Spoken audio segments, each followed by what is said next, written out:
All right, we're going to talk about section 6.22, and we're going to talk about we're going to interpret circle graphs. Now, remember these circle graphs or pie charts are typically things that kind of look like this, and they have different sections, and each of those sections often represent something different. It's a really good way to look at data because it shows us out of a whole these different feelings about something in particular. So the example that we're going to be using is some imaginary votes for a school mascot.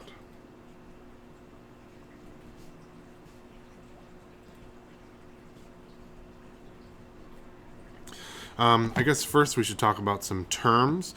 One thing is that this section right here, we're going to call this a sector. And the entire thing we're going to be calling a circle graph or a pie chart.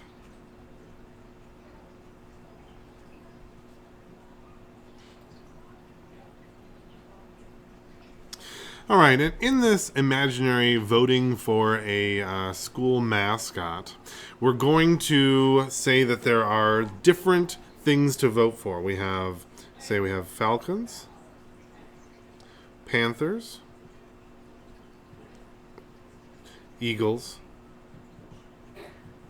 and cougars. And in this case, we would survey everyone involved, and then we would look at the data on a pie chart.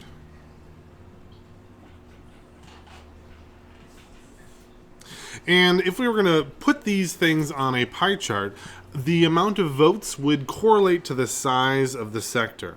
So, for example, if I made a pie chart that looked like this,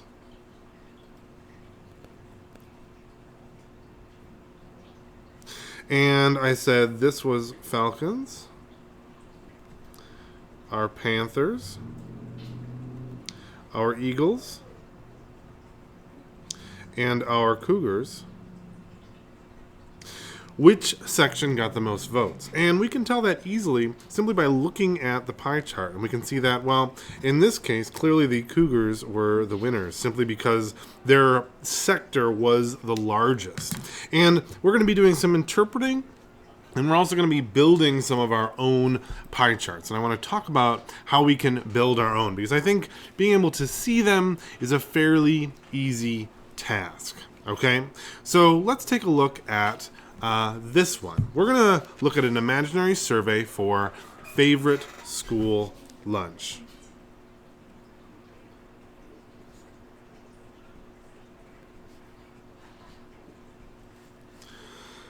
All right, so our data here looks like this.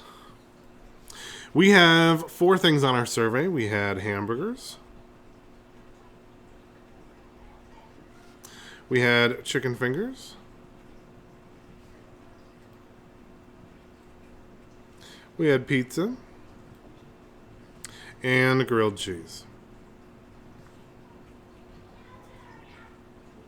Not a very big vegetarian offering, sorry about that. Now, we are going to then look at how to take these data and put them into this pie chart.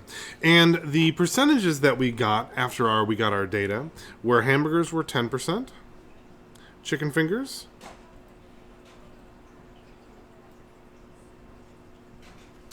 25%, pizza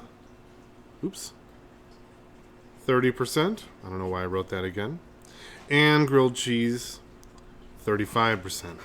But the question is here, how do I figure out how big these sections should be? Sure, I can guesstimate and kind of make the sizes look about right, but in this case I want to make it more accurate. So I'm going to make a fairly large circle here. And then we're going to need to do some building of this pie chart. We need to do a little bit of math with it. Now, unfortunately, though, you're going to need a tool called a protractor, and I forgot mine. So I'm going to break this video in 2. In the second one, I'm going to have that tool, and I'm going to have this video ready to go. All right, welcome back. We're going to continue on. Oops, I just dropped my protractor. continue on with our work in building our pie chart here. So we need to do a little bit of math first, because I need to know, well, how much of this circle is 10%? So what I can do for this is, well, first I can ask myself, well, how many degrees are in this whole circle? Well, in a circle, we know there are 360 degrees. And I can use my protractor and I can even see that. Oops, it's upside down. Because from here to here is 180, and then the other side is another 180. But 100% and 360 degrees don't really fit into each other very well. But what we can do is we can figure out how many degrees each of these sections should have. And the way we do that is we say, well, instead of 10%, which is 10 out of 100, what would 10% of 360 be? And that is then going to tell me how big this sector is that I need to build. So I can just do 0.1 times 360, which, let me pull up my little calculator so we can check these, is going to give me 0.1 times 360. It's going to give me 36. So this one is going to be 36 degrees big. My next one, my chicken fingers, is 0.25 times 360, which is going to be 90 degrees big. My next one, my pizza, 0.3 times 360, 108 degrees. And my grilled cheese, 0.35 times 360 is going to be 126.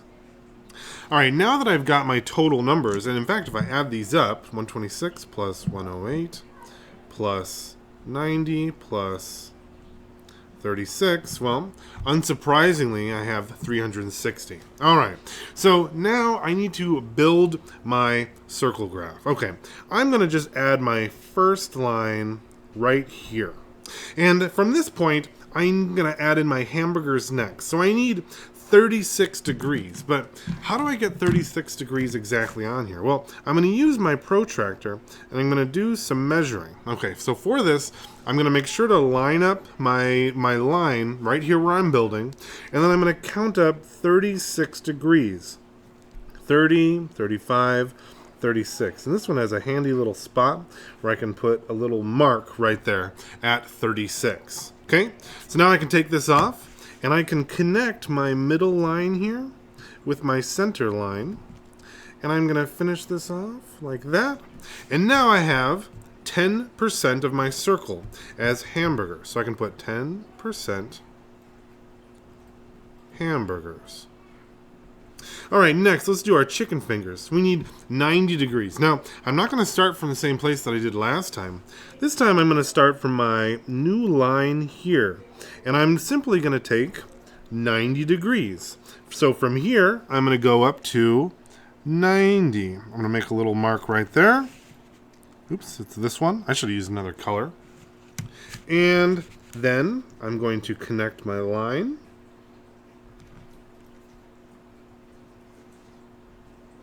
And build my pie chart. Okay, I've got my chicken fingers. 25% chicken fingers. Now, they're not really chicken fingers because chickens don't have fingers. They have wings. But I don't know why we call them that. Maybe because we like eating fingers. I'm not exactly sure. Okay, continuing on, let's look at pizza.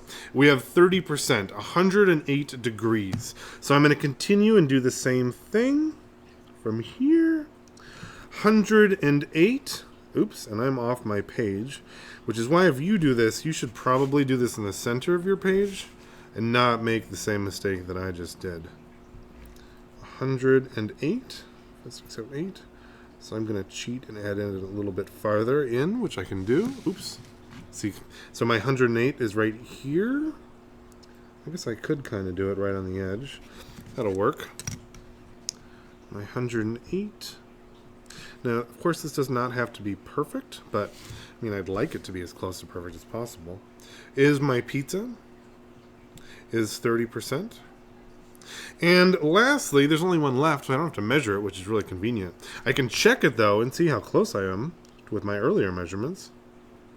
If I were to follow this out, it says about 130, And I've got 126, so it looks like I did pretty good.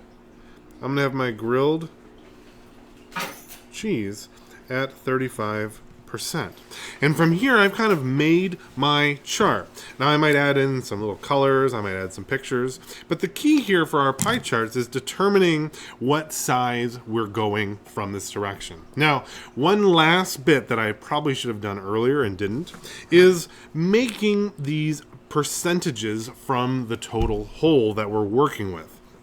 Let me show you how I would get those percentages quickly using another example. And I should have done this first, but I didn't.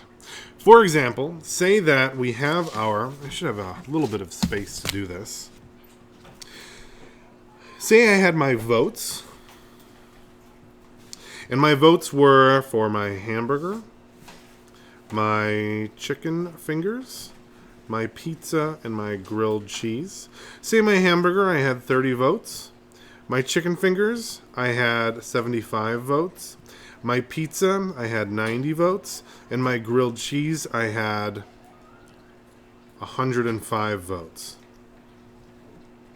Now, to get the percentage from each, all I need is the part from the whole. So this one would be 30 out of, well, then I would add up my total votes that I've got, which should be 30.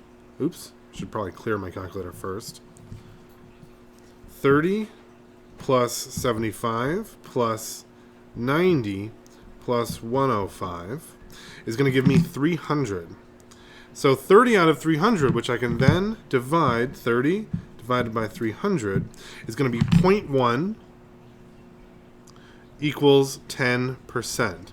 And I can go on down the whole line, 75 out of 300, 90 out of 300, and 105 out of 300. And each time I should be able to divide and get my 75 out of 300, 0.25, on down to get exactly all of my percents. And you will be doing this on one of the homeworks, so make sure that you can see how I do it and kind of how I got that direction. All right? Everything should be explained in here, hopefully. And from this point on, good luck on the homework.